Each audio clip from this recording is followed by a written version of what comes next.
Alicia del Moral, presidenta del Consejo de Regentes. Doctora Ginda Alcibar, rectora de Ecotec. Doctor Joaquín Hernández, rector Universidad Espíritu Santo. Doctor Fidel Márquez, prorector Ecotec. Doctor Alfredo Negrete, director del Centro de Estudios Sociopolíticos, Ecotec. Señor Gonzalo Ruiz, subdirector adjunto de Diario del Comercio. Abogado José Luis Torres, procurador síndico de Ecotec. Doctor Rafael Soregui, director de investigación Ecotec. Doctor Fernando Espinosa, director de investigación UES. Decanos, directivos, docentes y estudiantes. Muy buenos días. La carrera de Relaciones Internacionales de la Facultad de Derecho y Gobernabilidad, junto al Centro de Estudios Sociopolíticos, le da la más cordial bienvenida al conversatorio Crisis Estados Unidos e Irán, Impactos Geopolíticos. Como primer punto tenemos la intervención de la doctora Ginda Alcibar, rectora de la Universidad Ecotec.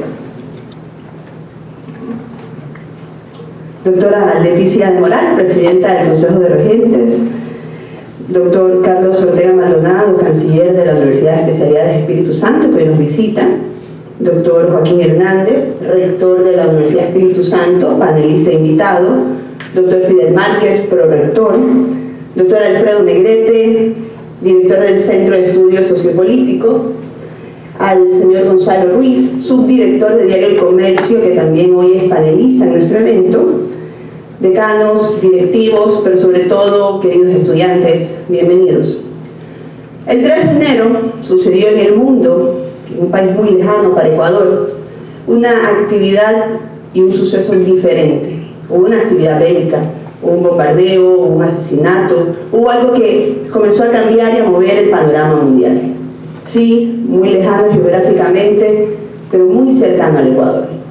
En ese momento que en la Universidad de Ecotec nos propusimos comenzar a entender este fenómeno y ver qué tipo de implicaciones podía tener un conflicto entre Irán y Estados Unidos. Qué complicaciones y qué implicaciones para Ecuador y para Latinoamérica podía tener un desacuerdo de carácter mundial. El asesinato o la baja, como se lo quiera plantear, de un líder de un país y el triunfo que se quería implicar otro país tan poderoso como Estados Unidos. Es nuestra misión como universidad el que ustedes como estudiantes comiencen a ver estos fenómenos lejanos, sí, pero cercanos para nosotros, a entender que todo lo que pasa en el mundo tiene implicaciones y consecuencias económicas, geopolíticas, de poder y sobre todo de impacto sociocultural. Nuestra carrera de Relaciones Internacionales y en general la universidad busca ese tipo de formación. Una formación en la que ustedes jóvenes pasen de los memes que circularon muchísimo en redes sociales durante esos días, hablando de la Tercera Guerra Mundial, que pasen de ese estatus de simplicidad y comodidad a un estatus donde ya puedan analizar, entender, comprender, investigar por ustedes mismos, pero también escuchar de aquellos expertos. Con todos estos antecedentes, hoy les traemos un panel con dos invitados de muy alto nivel y yo quiero personalmente agradecerles al doctor Joaquín Hernández, quien es rector de la Universidad de Especialidades Espíritu Santo, pero además un filósofo académico de larga data, un hombre muy culto que hoy va a poder explicarles sus visiones sobre este conflicto. Al señor Gonzalo Ruiz, quien viene desde Quito, quien ha dedicado este día a Guayaquil, a la Universidad de Ecotec, a ustedes estudiantes, que va a analizar desde su visión del periodismo y la experticia todas las variables y complejidades que nos trae Irán y Estados Unidos. Y esto va a ser moderado y conducido por su decano de la Facultad de Derecho y Gobernabilidad, el abogado Mario Cubi, quien ha hecho un trabajo sistemático para poder tratar de esquematizar este tema que puede ser tan amplio como lo es el mundo. Comiencen ya a tener esa actitud académica de un estudiante que se forma en la Universidad de Ecotec. Ese estudiante que tiene, como siempre les digo, los ojos bien puestos en el mundo, los ojos y el cerebro, y los pies y el corazón bien plantados en el Ecuador. Bienvenidos, muy buenos días.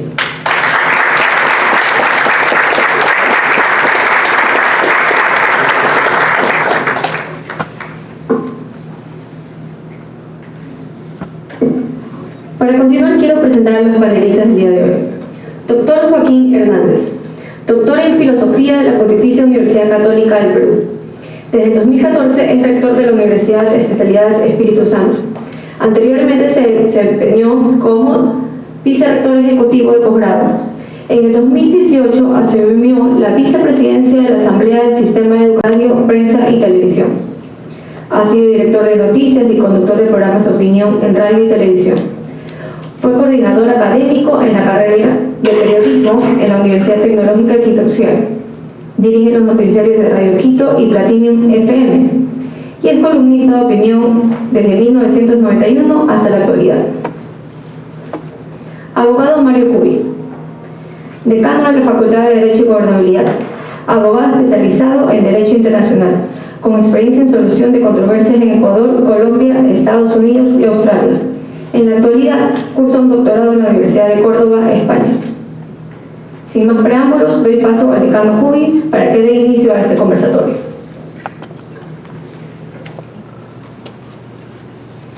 La relación que existe entre todos los estados del mundo es algo que ya no podemos negar y que no podemos dejar de entender, más aún en la academia.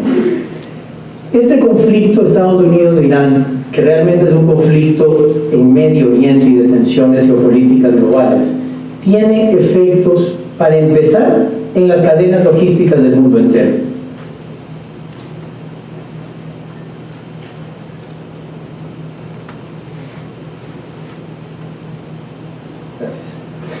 Permítanme explicarles brevemente desde una perspectiva geográfica. La mayoría de productos petroquímicos del mundo pasan por ahí.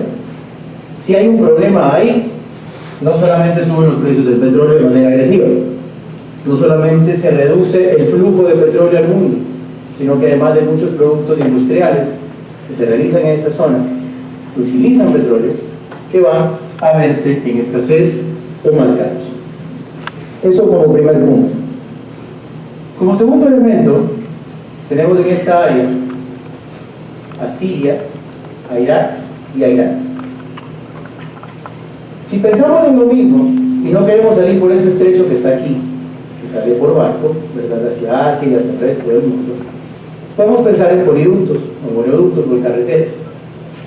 Sin embargo, tenemos que Siria, como ustedes saben, hace no mucho tiempo estuvo tanto por el estrecho de Hormuz desde la perspectiva marítima, como desde la perspectiva terrestre de esa franja que forman Siria, Irak e Irán. Es estratégica para la conexión entre Medio Oriente o el norte de África y el resto del mundo. Es por eso que la tensión que se genera ahí afecta a todos. Solo en el Ecuador podemos pensar en precios del petróleo, en el precio del dólar, en los posibles aliados de Estados Unidos, en los posibles aliados de Irán. Dato curioso, Ecuador tiene firmado más de 10 tratados con Irán, todos firmados en el gobierno anterior.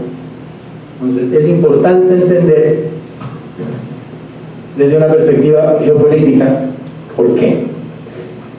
Ahora bien, este aumento de tensiones y esta realidad geográfica, nos obliga como academia, como el 6, cuando inicialmente empiezan a pedir democracia a los ciudadanos de Irán, y se mantiene bastante bien hasta 1953, en la que Estados Unidos apoya a Inglaterra a un golpe de Estado, a planificar un golpe de Estado en Irán en contra de su primer ministro elegido democráticamente. Esto, por si acaso, no es propaganda de nadie, no es un invento, no es un chisme. Hay dos operaciones, la una se llama Ajax, la otra BUT, la una de la CIA, la otra de las fuerzas especiales inglesas, que reconocen el intervencionismo de Inglaterra y Estados Unidos en Irán en su momento histórico. Desde ahí existe un resentimiento de la ciudadanía iraní contra Estados Unidos. Eso avanza y en el 79 inicia la Revolución Islámica, donde las fuerzas, algunos dicen sociales, otras religiosas, otras paramilitares, la realidad parecería ser una combinación de estos elementos. Estados Unidos en ese momento apoya al régimen de Hussein en la invasión de Irak y por lo tanto las relaciones se agravan aún más. Hay algunos eventos, pero dentro de los más importantes tenemos que resaltar en 1985, todavía dentro de la guerra Irak-Irán, nace Hezbollah, una organización de la que quizás algunos han escuchado mucho, poco, muy controversial en el mundo, un grupo político y militar que ejerce poder principalmente en Líbano, y que tiene influencia y operaciones en distintas partes del mundo. Estados Unidos e Israel lo reconocen como un grupo terrorista. Han en efecto llevado a cabo terribles ataques contra poblaciones civiles, así como blancos militares.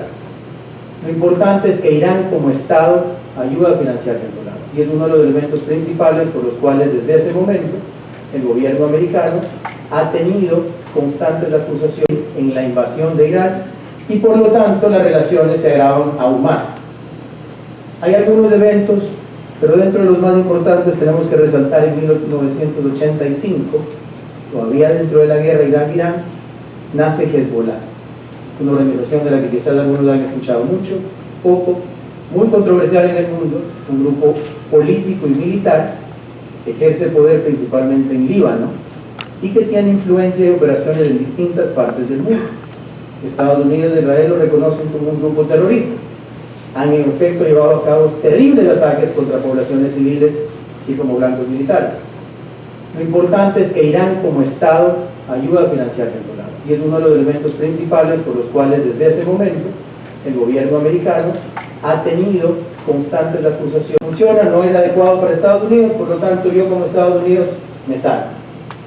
Sale el trato, y eso agrava un poco la situación, porque el salirse del trato significa imponer sanciones económicas a Irán. Entonces Irán otra vez siente presión de Occidente, siente que lo atacan, siente que lo bloquean, y empiezan a suceder nuevos eventos desde la perspectiva de Hezbollah en Irán. Con todo ese contexto inicia este conflicto. No voy a dar más detalles al respecto de la situación actual, porque para eso hemos invitado a nuestros expertos. Sin embargo, toda esta historia y todas estas potenciales consecuencias geopolíticas y económicas son parte de este conflicto. Por eso para nosotros, como Ecotec, universidad y como Facultad de Derecho y Gobernabilidad, es vital que estemos al día con estos hechos y que entendamos las posibles repercusiones. En primer lugar, felicitárselo así muy cordialmente, y le voy a explicar por qué, a Ecotec por este evento. Las universidades estamos en un proceso de transformación a nivel mundial. La universidad de ayer era una universidad exclusivamente centrada en las profesiones y en las disciplinas que permitían asegurar que esas profesiones supuestamente se alcanzaban. Gracias al Internet, gracias al mundo en el que vivimos interrelacionados, ahora ya la formación no es solamente de un grupo de materias, sino de experiencias, de conocimientos formales e informales. Y entonces yo creo que es un gran acierto, rectora, decano, todo el equipo de Ecotec y ustedes jóvenes, aprovechen esto. Esta es una experiencia increíble. Poder salir del barrio chiquito y abrir los ojos a ver cómo está el mundo. Y ahí voy al segundo tema que quiero decirles. ¿Por qué además es importante? Porque para vivir en democracia se necesita siempre cierta cuota de relativismo, cierta cuota de escepticismo y de ironía, pero no de esa ironía destructiva, sino de esa ironía que nos permite ir más allá de los localismos y pensar en grande, soñar en grande. Pronto va a ser validado como parte de su formación. A eso va la Universidad del Futuro, a este tipo de experiencias. Y lo otro, la democracia necesita gente que piense en libertad, que tenga cierto relativismo. La historia no empezó con nosotros ni va a terminar con nosotros. La historia es más amplia que nosotros. Pero lo que tenemos que hacer es nuestro papel en esa historia. Y comienzo con dos temas de los que aquí se han planteado, que realmente es un tema riquísimo, y ustedes estudiantes, pues me alegro y ojalá que pueda ayudarles, porque es un tema bien complejo. Primer tema, lo que llamó la atención de este conflicto, ¿qué fue? La posibilidad de una tercera guerra mundial. Ese fue realmente el atractivo, ¿no? Recuerden ustedes, estaba el Imperio Ruso, estaba el Imperio Austrohúngaro, el Imperio Alemán, la República Francesa, el Imperio Británico, en situación más o menos de igualdad. No fue el asesinato del archiduque Francisco Fernando lo que motivó la Gran Guerra. De hecho, entre que lo asesinaron el 28 de junio de 1914 hasta los primeros disparos en agosto, pasó un mes. Y aparentemente no iba a suceder nada. Realmente la guerra sucedió porque eran potencias simétricas que se estaban preparando para un conflicto y que creyeron algo que era un conflicto rápido, que en 3 meses quedaba solucionado, tanto que el Kaiser le dice diferente. Todos los imperios estaban listos para la guerra, maquinando la guerra. Lo que querían era dirimir una hegemonía, aparentemente. Tanto que cuando el Kaiser Guillermo II le dice a von Moltke, que era su jefe de Estado Mayor, le dice, estamos hablando con los británicos para ver si logramos un acuerdo. Von Moltke le dice, eso es imposible. Ya los soldados están en los trenes, las municiones, los víveres, etc. Es decir, ya el mundo estaba organizado para la guerra. Pudo haber sido el archiduque Francisco Fernando, pudo haber sido cualquier cosa. Aquí la situación es diferente. Irán está solo frente a los Estados Unidos. China no está dispuesta a meterse en una guerra mundial nuclear, si es que llegara a eso, por Irán. Pues dice Henry Kissinger en su famoso libro sobre el nuevo orden mundial, no se trata de aquello que nos alimenta el estómago, sino de controlar que los estómagos de los demás nosotros tengamos posesión de ellos. Entonces, lo que les interesa del petróleo no es para consumo de Estados Unidos ni de Europa, es para tener controlados a China, la India, Corea y Japón. Es otra cosa completamente diferente. Bien, entonces, Rusia no se encuentra en una situación de equilibrio con el Estado. Salió con el gran caudillo, que nosotros decimos Solimán el Magnífico, pero que en realidad se llama Soleimán, y que fue el que le ayudó a destruir a los españoles y a los habsburgos.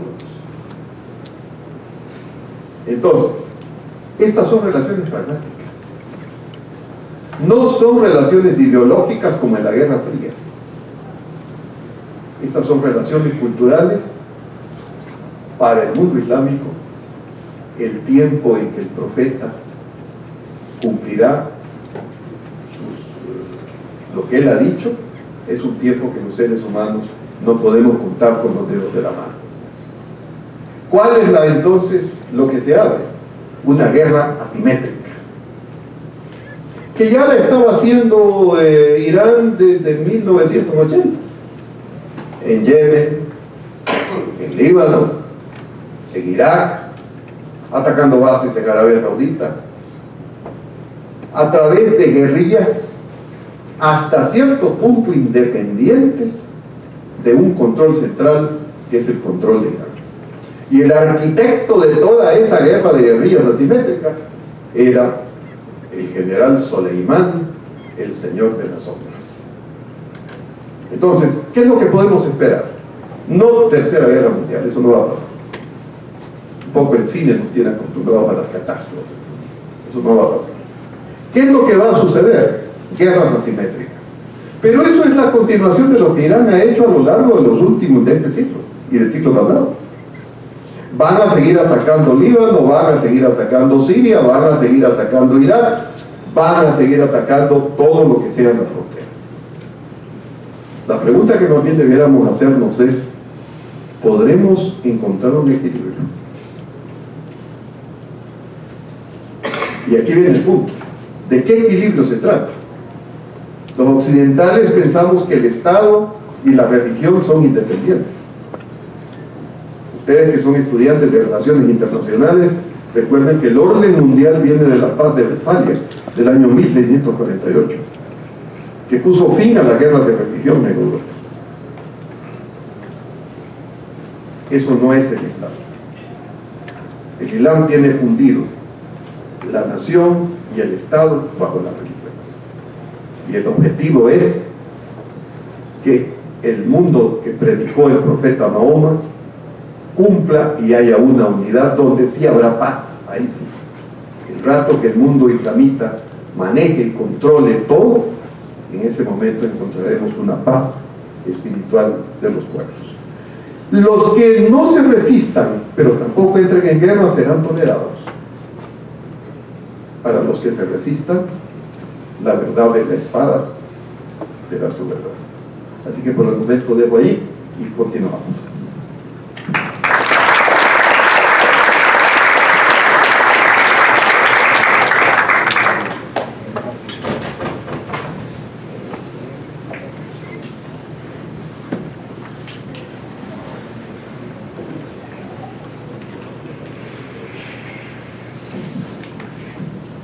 Muy buenos días, un privilegio estar con ustedes, señora rectora, señores del cuerpo directivo, señores panelistas, estudiantes. Yo, no con la espada, pero no me voy a resistir a preguntarle más adelante al doctor Joaquín que nos explique un poco esta diferencia entre sunitas y chiitas, que es tan importante para todo lo que estamos hablando. Esta historia de las relaciones entre Irán y Estados Unidos es un tenso relato que tiene sus puntos de máxima tensión y otros momentos de distensión, desafortunadamente muy esporádicos, a veces poco profundos. Irán tiene un pasado que se sumerge en los más profundos episodios de la historia de la humanidad, la verdad. La antigua Persia, aquella tierra de las famosas alfombras y de los tapices, descubrió en el siglo XX un aspecto clave. Lo acaba de mencionar hace un rato el señor decano, el petróleo. Como se sabe, el petróleo es fuente de ambiciones, de abundancia, de intereses poderosos en la geopolítica mundial. El otro factor clave, por eso es importante entender el contexto con todos estos elementos, es la religión musulmana, que es una de las tres religiones monoteístas de la humanidad, junto con la cristiana, con la judía, los cristianos y sus derivaciones, ¿no es cierto? Se expandió también por la antigua Persia. Según una obra que se llama El Islam y Occidente, de Editorial Océano, Gengis Khan logró unificar a todas las tribus mongolas. Allí empezó el expansionismo hacia la China, y en 1220 se lanzaron contra las tierras musulmanas. El hermano del Khan, Hulagu, invadió Irán hacia 1256, atacó Damasco, Bagdad, e impuso su reino en la Mesopotamia e Irán. Y a finales del siglo XIII, Ghazan, su nieto, el nieto de Hulagu, se convirtió al Islam. Este momento es clave para todo lo que vino después. Saltándonos unos cuantos siglos y para llegar a las explicaciones que daba el señor decano, Gran Bretaña, Rusia, Francia se disputaban Persia. En el año 1906, en efecto, el Shah de la dinastía Qajar formuló una constitución para tratar de organizar esa dispersión de comarcas inconexas, dispersas de un país vastísimo de geografía. En 1908 se descubrió petróleo y la disputa ahí sí fue tremenda y aguda. Mucho más entenderán ustedes en este contexto que decían hace un rato de la Primera Guerra Mundial, ¿no es cierto? En 1925, un oficial golpista se proclamó Shah, según explica Gilles, no sé cómo se pronuncia, pero debe ser Gilles Kepel, en un libro fundamental. Yo creo que hay que leerlo porque nos ilustra de todo el mundo que nos parece tan lejano, pero no lo es, y tan importante en el momento. Se llama La Yihad. Es un libro imprescindible para entender todo lo que por allí sucede. Volvemos a Persia o Irán. Ahí surgió el Shah, padre de Reza Pahlavi, que se llama Reza Pahlavi.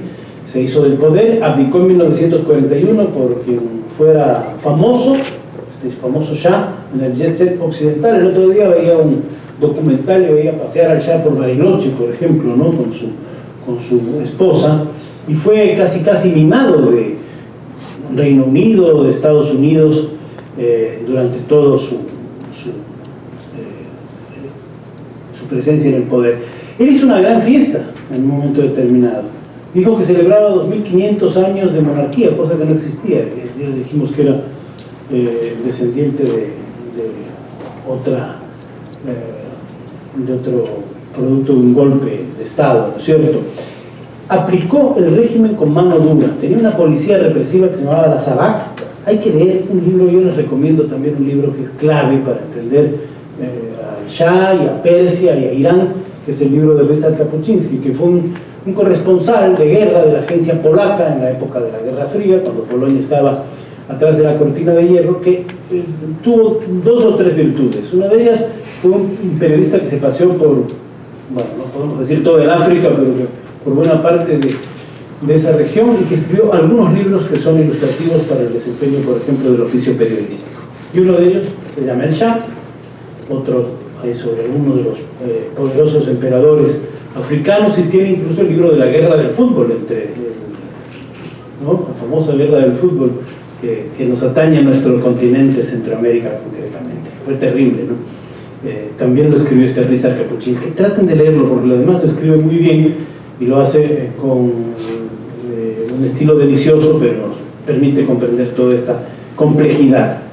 Él escribe con nitidez estos entresijos de la sociedad en tiempos del monarca Reza Pahlaví.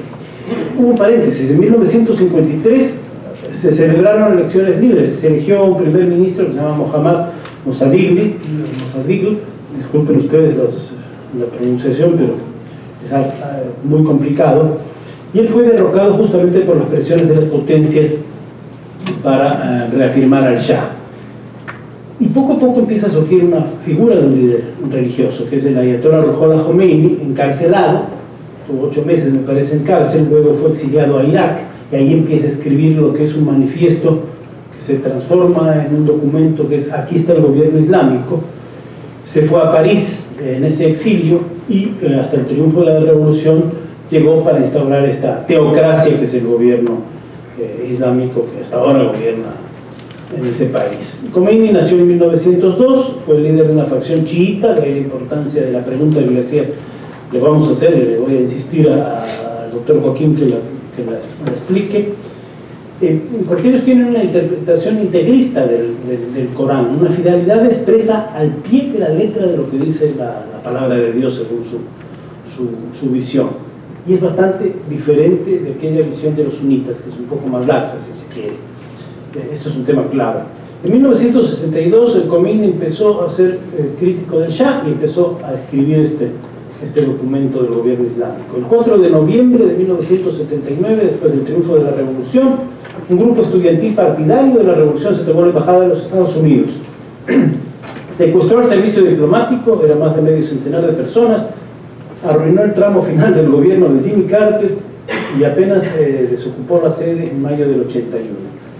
Dicen que uno de los factores claves que desencadenó la toma de la embajada fue el que Estados Unidos le dio permiso al Shah para que se vaya a hacer un tratamiento médico, y estaba derrocado en los Estados Unidos, ¿no es cierto? Hay un pensador, economista de la izquierda, Jeffrey Sachs, que escribe en una página que acaba de hacer un relato de todo este recuento de las tensiones de las relaciones entre Estados Unidos e Irán en una página que se llama Project Syndicate, que yo la recomiendo porque hay artículos muy interesantes. Hay muchos que están en distintos idiomas, algunos están traducidos al español, y vean ustedes un poco a entender por qué Estados Unidos e Irán tienen esta relación tensa. Se les llama el artículo La obsesión de Estados Unidos con Irán, y sostiene que esa respuesta de la toma de la embajada fue por haber dejado entrar al Shah. En septiembre del año 1980 había estallado una guerra entre Irán e Irak, ya lo mencionamos. Dos pueblos que habían compartido una historia común se enfrentaron durante largos 8 años. 500.000 de muertos iraníes, secuelas por el uso de armas químicas, y Estados Unidos tomó partido nada más nada menos que por Saddam Hussein. Lo apoyó militarmente, con dinero, y irónicamente varios años después, 2 guerras del Golfo de por medio, Hussein murió del modo que fue conocido en todo el mundo, a manos también de las personas que habían sido de algún modo instauradas por Estados Unidos. Bueno, Saddam Hussein llevó adelante la invasión de Kuwait. Ellos decían que esto era un territorio de 17.000 kilómetros cuadrados que le pertenecía a Irak, y históricamente sí le perteneció, y quiso recuperarlo. ¿Pero para qué? Para quedarse con esa riqueza del petróleo que a Irak le venía muy bien. Entonces, el Consejo de Seguridad de Naciones Unidas permitió que los aliados entraran en Irak, hay que siempre hacer esa distinción, mucha gente no logra distinguir bien la diferencia entre Irak e Irán, pero así terminó la primera guerra del Golfo con una victoria aliada de esas fuerzas contra Saddam Hussein. Vino la otra guerra, producto de una reacción después de los brutales ataques a las Torres Gemelas y al Pentágono, y el periodista Roberto Montoya, en su libro El Imperio Global, dice que cuando Bush empezó a preparar esta segunda guerra contra Hussein, conocía perfectamente que Irak no representaba ningún peligro ni para Estados Unidos ni para Occidente. Sus fuerzas estaban menguadas después de la primera guerra del Golfo. Scott Ritter, jefe de la misión de las Naciones Unidas para la verificación del desarme, reconoció que la supuesta fabricación de armas de destrucción masiva, que fue el gran argumento de Estados Unidos para la segunda guerra del Golfo, era falsa. Eso está ya verificado. Así, todas las tropas de Estados Unidos comandadas por Estados Unidos y de los aliados entraron en marzo de 2013 a Irak. Una destrucción colosal. Como suele suceder con todas las invasiones de Estados Unidos, saben cuándo entran, pero después no saben cómo salir, ni de qué manera, ni en qué tiempo. Eso es común en la historia de la humanidad. Más allá del episodio doloroso de la pérdida de vidas humanas, de las mutilaciones, en Bagdad, como sucedió antes en Sarajevo con la biblioteca, la destrucción del Museo de Bagdad es una de las lesiones más grandes a la cultura de la humanidad que haya podido haber en una guerra. Y eso sucedió en Bagdad, en esa zona tan prolífica que fue la Mesopotamia. Pues allí mismo se destruyó ese patrimonio fantástico, ¿no? Felipe González, que fue presidente del gobierno español, dijo en el diario El País, una columna, que la necesidad de ponerle rostro al mal puede arrastrarnos a criminalizar al otro. Fíjense esta frase, la potencia que tiene hoy cuando hablamos del asesinato selectivo del general iraquí.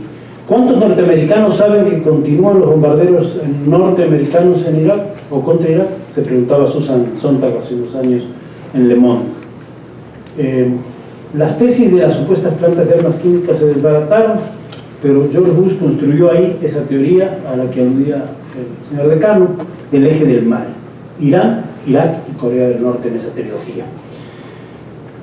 Bueno, lanzado como el primer gobierno producto de una revolución y con un tono de fuerte liderazgo, el ayatolá empezó a influir en todo el mundo árabe e islámico. Hay que distinguir de nuevo entre Islam y entre los orígenes árabes y persas, que vamos a pedir una explicación más importante para poder adentrarnos. Y la tensión entre judíos y musulmanes también ha marcado la geopolítica de la zona. Desde la instauración del Estado de Israel en la antigua Palestina, la división auspiciada por la ONU, a propósito, el Ecuador fue parte de esa resolución en la creación del Estado de Israel en los territorios de Gaza y Cisjordania. Las tensiones llevaron a la guerra contra Egipto, el famoso Moshe Dayan, se acordarán del general israelí. Luego la toma de las alturas del Golán, en Jordania hasta ahora ocupa el ejército israelí las alturas del Golán, y la animadversión y la sospecha contra Israel de todo el mundo árabe se siguió acrecentando. Israel es el aliado más importante junto con Arabia Saudita en esa zona de los Estados Unidos. En el año 82 se desata la guerra del Líbano y después viene una matanza tremenda a los campamentos de refugiados palestinos, la de Sabra y Shatila, muchos recordaremos, incluso quien la encabezó militarmente fue Sharon, si no me equivoco, luego presidente de Israel. Y aquí viene el factor clave que mencionaba también el decano, Hezbollah. ¿Qué es Hezbollah? El Partido de Dios, suena bien, ¿no? El Partido de Dios, un movimiento de resistencias chiitas que años después se comprobó operaba con este apoyo económico y militar de Irán, me parece que de Jordania también. En el año 85 inicia una guerrilla contra Israel con bombas suicidas. Eso era un argumento, ¿no? Morir en nombre de Dios parecía que sonaba bien. Y los jóvenes se iban autodestruyendo, un método de los favoritos de Hezbollah. Hay un libro que nos cuenta un poco de todo esto, que es la historia palestina moderna de Allan Poe, a lo mejor vale la pena revisarlo. Y después de una década de intifadas, empleando jóvenes bomba, hay una zona Justo estuve en Israel, en la zona de Kiryat Shimon, años después fue bombardeada esa zona, muy cerca del Golán, y en la frontera física, y esto es un tema que me llamó la atención tremendamente, donde debía presuntamente estar ocupado por el ejército del Líbano, al otro lado de la frontera, las banderas que se veían son la bandera amarilla con el puño y una metralleta de Hezbollah. Son las banderas de Hezbollah las que tienen destacamentos militares en toda la zona fronteriza. Es decir, Israel técnicamente limita con Líbano, pero en la práctica limita con un ejército terrorista que le agrede y que lo ha agredido físicamente varias veces, aparte de los actos terroristas de los jóvenes bomba, ¿no? Bueno, ¿a qué viene todo esto de Hezbollah? ¿Por qué hablamos de Hezbollah? Porque lo que se ha dicho todos estos días a raíz de la muerte del general Soleimani es que él era uno de los artífices del financiamiento iraní a Hezbollah, con dinero, con seguramente estrategias militares también, de guerra de guerrillas. En la geopolítica de la zona es muy importante, porque buena parte, no digo todos, pero buena parte de los líderes de la zona son enemigos del Estado de Israel. Y Mahmoud Ahmadinejad, que fue presidente de Israel, a propósito de lo que decías, ¿no? ¿Con qué gobierno firmó más convenios Irán? Con el gobierno anterior. Cuando viene la transmisión de mando del presidente Correa, yo le pregunté el tema al presidente Correa en una entrevista una semana antes de asumir la presidencia, la delegación de iraníes que vino a Quito con el presidente Ahmadinejad fue de 80 personas. Es la delegación más grande que haya venido en la transmisión de mando de que yo tenga memoria. Ocuparon 4 pisos del Hotel Colón. Cuando le pregunté a Correa, dijo, no, eso no sé, es cuestión de la Cancillería. Dice, no sabía. Pero en fin, habrá que decir que Ahmadinejad muchas veces en actos académicos como este dijo que había que borrar del mapa al Estado de Israel. Esa era la teoría de quien ejerció la presidencia, él era civil, de Estado, era un civil y además académico, porque no habla bien de los académicos, ¿no? No siempre. Hay algunos. ¿Ah? Quería borrar del mapa al Estado de Israel.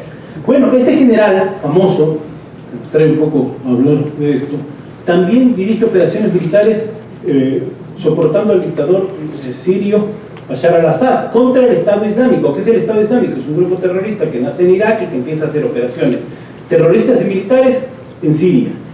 El Daesh o ISIS se lo conoció. Y además tenían otra práctica que fue muy común, era el tratamiento a través de cámaras de televisión, ahora a través de YouTube, para que la gente tenga eso que es el terror, de lo que supone el terrorismo. Bueno, este general chiita iraní ayuda a un gobierno extranjero, el de Siria, además laico, a atacar y a vencer prácticamente al Estado Islámico, a reducirlo a la mínima expresión. Parece toda una contradicción. Bashar al-Assad era hijo de un presidente que había tenido apoyo de las fuerzas soviéticas, apoyo militar, el padre había tenido apoyo militar, inventó elecciones, las ganó él naturalmente porque no había casi rivales, y le siguió comprando armamentos ahora a Rusia, antes lo hacía su padre a la Unión Soviética. Y contra él se levantaron como 13 o 14 grupos rebeldes, algunos apoyados por varios países de Occidente. No lograron tumbar a Bashar al-Assad, ni tampoco lo logró el Estado Islámico, y ahí sigue con gran poder pese a la destrucción tremenda. Lo que sí quisiéramos saber ahora, y nos preguntábamos hace un rato, es qué hacía exactamente el general Soleimani, iraní, que fue víctima del asesinato selectivo de Estados Unidos en Bagdad. ¿Cuáles eran sus contactos? ¿Con quién estaba? ¿Qué es lo que estaba haciendo ahí? Si un general tiene tareas en su país, pero este señor tenía tareas con Hezbollah en Líbano, con Siria, con Bashar al-Assad en Siria, y ahora en Bagdad hasta que... con Yemen, que mencionó hace un rato. Bueno, otro tema clave que algún rato ustedes podrán mirar, pues el acuerdo sospechoso del gobierno kirchnerista con la República de Islam, a raíz de 2 atentados terroristas claves, uno a la embajada de Israel en Buenos Aires y luego a la Asociación Mutual Judía, hace 15 años más o menos. Todavía no se dilucida. Hubo unos acuerdos curiosísimos entre el canciller Timmermans, que además era de origen judío, con el gobierno de Irán, y se dijo que había involucrados agentes iraníes de inteligencia. Hasta ahora no se ha demostrado. Pero lo que sí pasó es que hace 5 años asesinaron al fiscal que estaba investigando el tema y que iba a presentar ante el Congreso los nexos que él pensaba tener el gobierno kirchnerista con Irán. Los tentáculos de Irán se extienden por muchas partes del mundo. Mencionaba hace un rato el Golfo de Omán y el Estrecho de Hormuz, importantísimo. El 30% de la producción petrolera mundial pasa por ahí, pero pasa el 90% de la que se va a Asia. Es decir, no solamente que pasa el 30% de toda la producción petrolera mundial por ese estrecho, donde están varios países productores, algunos amigos y otros enemigos entre ellos, como señalamos, sino que la producción de Asia es clave. Y por eso yo pienso que Xi Jinping no ha opinado sobre esta materia nada, ni sí ni no, ni hacia ninguno de los lados. Y un tema clave un poco para ir cerrando este tema es aquel de los acuerdos nucleares. La energía nuclear empezó a investigarse y a adelantarse en Irán desde la época de Shah. Ya empezó las primeras plantas de energía nuclear en Irán. El gobierno islámico las ha profundizado, pero claro, con toda la sospecha del mundo entero de los riesgos que puede ser que Irán tenga bomba atómica. Entonces vino una comisión internacional, o se formó una comisión internacional, Estados Unidos, Rusia, Francia, Gran Bretaña, para tratar de buscar que el desarrollo nuclear iraní se dirija hacia la energía y la salud, lo cual es un propósito loable. Y creo que el presidente Barack Obama hizo bien en caminar en esa línea del acuerdo, pero Donald Trump lo desbarató. Y la verdad creo que estamos en riesgo, y está el mundo en riesgo de que Irán vuelva a tener la tentación de desarrollar el tema nuclear. Y para hacer un apunte, a propósito del avión ucraniano derribado por error, entre comillas, cuando trataba de retornar cerca de Teherán por una decisión de un oficial que tuvo 10 segundos para tomarla, según lo que él mismo ha explicado. Hay que decir que los accidentes o ataques militares a aeronaves civiles no es algo nuevo. En Italia en 1980 murieron 77 personas, un avión que buscaba a Muammar Gaddafi, el líder libio. En el 83 el avión de Corea Airlines, que hablábamos hace un rato antes de empezar esta conversación, 247 personas muertas, atacado, estaba sobrevolando territorio soviético por una nave militar soviética. En 2001 el misil ucraniano, este año otra vez aparece, derribado por error, derriba por error a un avión ruso, mata a 78 personas. En 2014 un misil destruyó un avión de Malaysia Airlines y mató a 298 personas, atravesaban zonas de combate. Ahí no se sabe bien quién fue, si el ejército ucraniano o los rebeldes que dispararon, ¿no? Bueno, ahora Irán pidió disculpas, pero el gobierno iraquí vio estallidos populares y manifestaciones, y ayer declaró al Pentágono como terrorista. El ataque al general Soleimani se produce justo cuando la campaña electoral norteamericana, factor clave seguramente para lo que hablemos en los próximos minutos. Está en su punto de partida, los demócratas adelantan un impeachment, un juicio político contra el presidente Trump, y siempre los temas de la guerra o de las ocupaciones militares fuera de Estados Unidos han estado en las campañas electorales como telón de fondo en Estados Unidos. Es decir, si Afganistán, si Irak, si ahora el ataque a Irán, hay una cosa, hay un apoyo masivo de la población civil de Estados Unidos a este ataque al general Soleimani, a este asesinato, porque más allá de que las diferencias hayan existido y existan, y nosotros desde una posición occidental vemos con sospecha a Irán, que fue un asesinato evidente de un jefe militar. Y habría que decir para terminar que la misma cantidad de gente que apoya el ataque o la muerte o el asesinato del general Soleimani en Estados Unidos casi no puede identificar en el mapa mundi a Irán, no sabe dónde está. Hace muchos años me pasó en Estados Unidos, un profesor norteamericano nos lo dijo, curso oficial además de Estados Unidos, decía, un porcentaje alto de los norteamericanos no pueden señalar dónde está Estados Unidos en ese mismo mapa mundial. ¿Van a saber dónde está Irán? Bueno, así es que un poco para tirar algunos elementos complejos, dispersos, y insistiendo, yo quiero que nos explique estos temas de la diferencia entre Persia y entre los persas y los árabes, y entre los sunitas y chiitas, que puede ilustrarnos más la sabiduría del doctor Joaquín. Muchísimas gracias. Contexto. La declaración del Parlamento iraquí, no vinculante por cierto, que solicita la salida de las tropas americanas de Irak, conectado además con el anuncio del presidente Trump, que ya tendrá un poco más de un año, porque anunció que iba a salir de Irak, al menos sus tropas iban a salir. Conectando todas estas ideas, desde las diferencias sunitas y chiitas, si es que termina saliendo Estados Unidos, ¿cómo queda Irak? ¿Y cuál sería la visión del gobierno chiita iraní de toda esa zona del Medio Oriente? Bueno, una pregunta bien difícil, ¿no? Una pregunta bien difícil, y viendo los rostros de los estudiantes, creo que también sería interesante tratar de hacer síntesis para que ustedes salgan con unas conclusiones de todo esto. Miren, esto es bien complicado, y Gonzalo lo decía antes de entrar aquí, esto es complicadísimo. Les doy una clave. La guerra que ahora se libra entre, de alguna manera, Estados Unidos, Irán, Irak, es la última cara de guerras que vienen desde siglos de siglos atrás. Es decir, estos enfrentamientos no es que Estados Unidos recién llega y se arma la guerra y no sé qué. No, esto es de siglos. No se olviden ustedes que el Imperio Persa comienza más o menos por el siglo VI antes de Cristo. Y pregúntense, ¿qué pasaba aquí en América del Sur en el siglo VI antes de Cristo? Porque sería interesante que todas estas fechas vayamos haciendo comparaciones, ¿no? Digo, para que no estén así como oyendo, porque la verdad es que es un diluvio de información que para ustedes, yo me imagino, puede ser, oye, ¿qué es esto, no?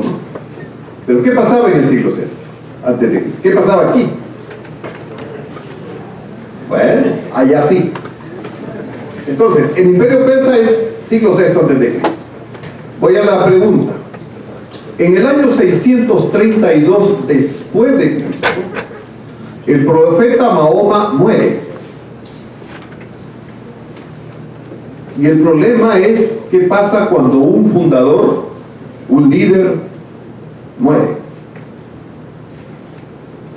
Hay un sector que dice, hay que mantenerse apegado a la tradición, a lo que él dejó en el Corán, a repetir lo que el Corán señala y ser fieles guardianes del Corán.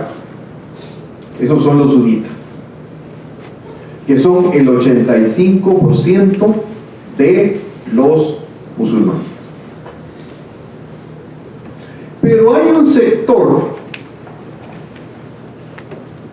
que dice no, hay un sucesor que interpretaba al profeta. Y ese era su suegro Ali. Achi, pronunciado chiita. Y entonces, la ortodoxia es seguir las enseñanzas de lo que dijo Ali, chiita. Que en muchas cosas, no en demasiadas, pero en algunas cosas difieren en cuanto al origen de lo que es los sunitas y los chiitas. Pero ambos creen, en último término, en que el mundo será un mundo musulmán hecho a la imagen del Corán. Ambas corrientes desconocen, insisto, y ustedes que están en relaciones internacionales y en derecho, lo que fue la clave del orden internacional occidental, que fue la paz de Westfalia, que es la constitución de estados independientes, equilibrados, equidistantes, respetuosos de las relaciones internacionales y que tenían un procedimiento para zanjar sus diferencias. Eso para ellos no existe porque lo religioso está metido. Entonces yo creo que esto es una primera cuestión, que creo que es importante clarificarla en términos de eso. ¿Qué es lo que va a pasar? En este momento los Estados Unidos han tenido que volver al territorio de combate. Lejos de la idea del presidente Trump de retirarse, tienen que volver. Ahora, yendo más allá de la tónica y a veces del entusiasmo que las cosas generan, de hecho la zona que ha señalado Mario, el decano, es la zona donde están las mayores fuerzas de los Estados Unidos en el exterior. Ahí está la base aérea más grande del mundo. Hay portaaviones, bases militares en todos esos países. Insisto, el poder de los Estados Unidos en estas cuatro grandes potencias depende de que estas cuatro grandes potencias a su vez dependan de Estados Unidos para el suministro de petróleo. Entonces, la fuerza militar de los Estados Unidos está desplegada en esa zona. Y ustedes comprenderán que sus intereses, América Latina, pues sí, es el traspatio, pero no es lo principal. Esa es una zona muy fuerte. ¿Qué va a pasar? Yo ya lo adelanté, Mario. Lo que se viene es una guerra asimétrica, que no es nueva. Es la que el propio general Soleimani diseñó a partir de 1980. Que son grupos como Hezbollah, que no dependen totalmente, yo diría casi no dependen de un eje central. Por eso el papel de Soleimani era tan importante, porque él articulaba a todos estos grupos. Pero no es que estos grupos para atacar tenían que estarle pidiendo permiso, lo cual lo vuelve más peligroso. Continuará la guerra asimétrica. Eso es lo que es claro, y Estados Unidos estará ahí metido. El problema, la apuesta es si se podrá lograr en Irán romper esta concepción de que lo religioso unifica a lo político y se logra hacer lo que aquí llamamos en Occidente el Estado laico. Esa es la gran apuesta en el último término. Yo les recuerdo a ustedes que estas guerras, que son guerras culturales, comenzaron en Afganistán en 1989. Y toda esa zona es vecina, todos esos países son vecinos. Y a las recomendaciones que ha hecho Gonzalo de los libros, le sugiero un par de libros que son básicos para entender lo que está pasando. El uno que se llama El choque de civilizaciones, de Samuel Huntington, que es clave, porque viene después de las guerras de Afganistán, del fracaso de la Unión Soviética. Ahí ustedes tienen una visión completa, y él dice eso claro: las guerras a partir de este momento ya no son ideológicas, son guerras culturales, religiosas, en ese panorama. Y otro libro que me parece importantísimo para ustedes es el que se llama El Nuevo Orden Mundial, que después le podemos pasar por escrito los nombres de los libros, de Henry Kissinger, el que fue asesor y secretario de Estado del presidente Nixon y el arquitecto de los acuerdos de paz con China y de la paz con Vietnam, siendo del Partido Republicano. Yo creo que esos dos libros son claves. Y si quieren un tercero así, ya para los ratos de ocio, léanse Sobre la Revolución de Hannah Arendt, que además es mujer, que hay un montón de mujeres. Esta fue una filósofa judía impresionante, valiente, de origen alemán, pero que alcanzó todo su desarrollo en los Estados Unidos. Creo que es una de las filósofas más respetables de todo el siglo XX, Hannah Arendt. Tiene un libro que se llama Sobre la Revolución. Muchas gracias. Gonzalo, aterrizando un poco este conflicto a nuestra realidad en Ecuador y en el continente y el contexto latinoamericano. Hablamos del presidente Xi de China, quien no ha dicho mucho al respecto. Otro que a mí me llamaba la atención es el Maduro, que normalmente tiene una opinión sobre todos los temas y que también ha sido aliado de Irán, tampoco ha emitido opinión al respecto. Menos mal, ¿no? Menos mal. Ecuador mantuvo en el gobierno anterior lazos estrechos con el gobierno iraní. Sin embargo, hoy hemos cambiado un poco la dirección y apuntamos más bien a una alianza con Estados Unidos. Desde esa perspectiva, ¿creen que el conflicto actual y los eventos cercanos que menciona el doctor Hernández de una guerra asimétrica brinda oportunidades para el Ecuador o países como el Ecuador y América Latina para dar claridad a su política internacional y quizás fijar mejor sus aliados? A ver, en esa visión pragmática, el Ecuador, cada vez que ve que hay un conflicto, que es un barco, que está en una refinería, se frota las manos, pero a la vez sabe que tiene que desembolsar mucho dinero para traer petróleo procesado. Entonces, el precio del petróleo, que tanto nos ha marcado nuestra vida desde el año 72 a esta parte, es un factor clave para el Ecuador, pero no solamente cuando subes que recibimos mucho más dinero en el Estado, sino que también tenemos que gastar. Solamente un paréntesis ya que estábamos recomendando libros para entender un poco más lo que allí ocurre. Hay muy buena literatura y literatura turca interesante, donde hablan mucho de los temas religiosos.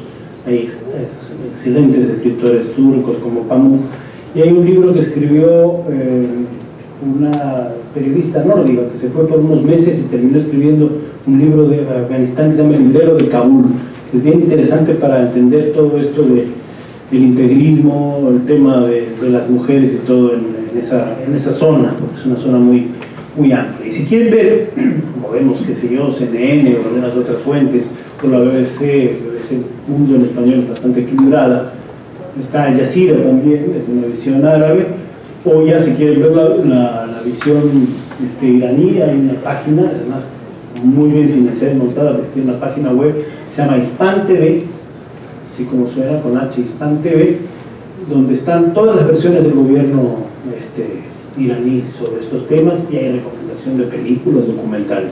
Siempre es bueno ver todas las partes. Volviendo a la pregunta de las relaciones de Ecuador con Estados Unidos, sí, estamos en un mejor momento y él mismo ha venido un alto cargo norteamericano, pero sí, yo también creo como el doctor Hernández que finalmente para la geopolítica norteamericana, Sudamérica en general es menos importante. Quizás el último guiño en los últimos años, cuando Obama quiso, no digo restablecer, pero mejorar la condición de las relaciones con Cuba, fue el tema más cercano a una mirada a siempre se ha dicho, patio trasero de Estados Unidos en los últimos años. Pero que el gobierno de Trump lo primero que está es ocupado en ver cómo se zafa del impeachment, cómo logra también afrontar una campaña electoral para llevarlo adelante y cómo termina de salir de todos estos conflictos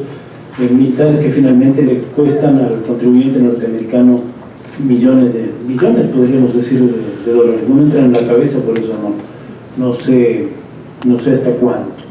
En ese concierto, ¿qué rol juega el Ecuador? Bueno, en función de perturbar un poquito más a Maduro o de mirar lo que está pasando en el proceso boliviano, probablemente sí hay una alianza estratégica interesante, pero no la creo determinante. Agradecemos la intervención de todos los panelistas y por favor los Me estudiantes. permite solamente Sí. a Gonzalo, dos temas que sí creo que son importantes para Ecuador, que además, Alianza del Pacífico. Por eso le hemos soportado a López Obrador que se lleve ese montón de gente de la Embajada de México. Alianza del Pacífico. Y luego, secretario general de la OEA. No podemos, ojalá, volver a cometer el mismo error de nombrar a alguien que sabemos toda la destrucción que hizo el país. Así que tenemos dos frentes en política exterior que ojalá se coordinen para conseguir alianzas y la Secretaría General del Gobierno. Sí, no hay problema. Agradecemos por la intervención a todos los panelistas y por favor los estudiantes que tienen alguna pregunta levanten la mano e indiquen a quién está dirigida la misma. El doctor Hernández.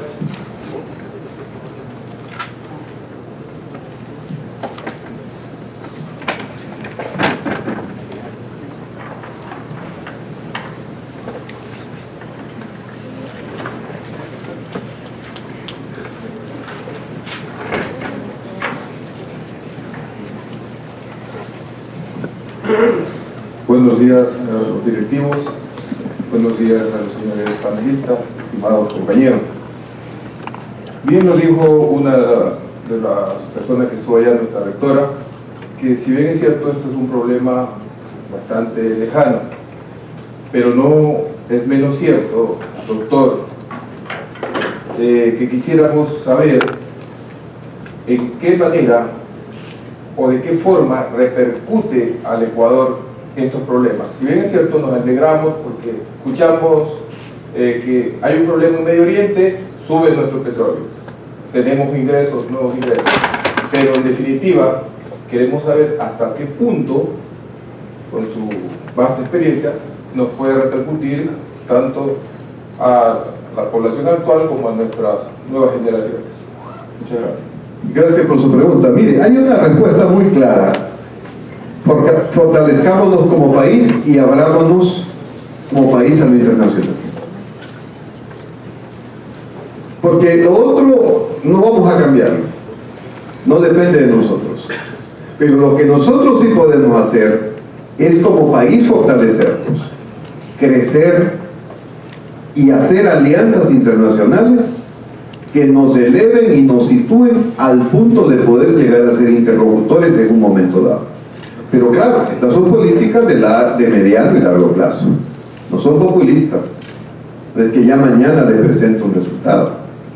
Pero la única posibilidad es esa, porque tampoco quisiera de mis palabras que se vaya a entender como que otra vez volvemos a la queja, ¿no? De que los Estados Unidos no tienen traspatio y no nos dan bolas. No, es que nosotros también lo hacemos, pues. ¿Qué vamos a hacer nosotros? ¿Cómo nos vamos a fortalecer? ¿Cómo vamos a ser más demócratas? Las próximas elecciones, señores.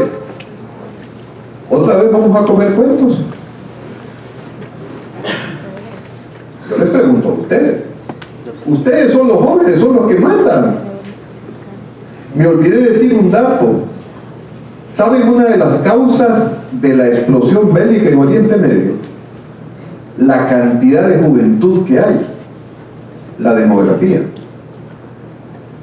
Es decir, hay gente, es terrible decirlo, pero hay gente para combatir. Y los chicos de la edad de ustedes en Israel andan con fusil ametralladora. Yo lo vi en Jerusalén.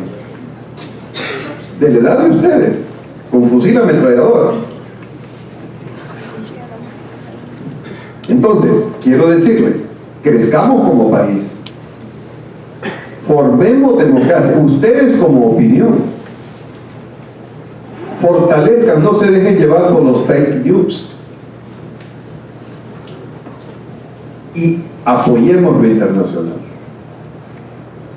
En la medida en que formemos parte de alianzas internacionales, el país será cada vez más conocido. Dejemos ese pesimismo histórico de que no se puede. Sí se puede. Sí lo han hecho otros países. Así que lamento no poderle dar una respuesta así de momento, pero creo que esta gran respuesta, y si no aprendamos de los persas, los siglos que han llevado.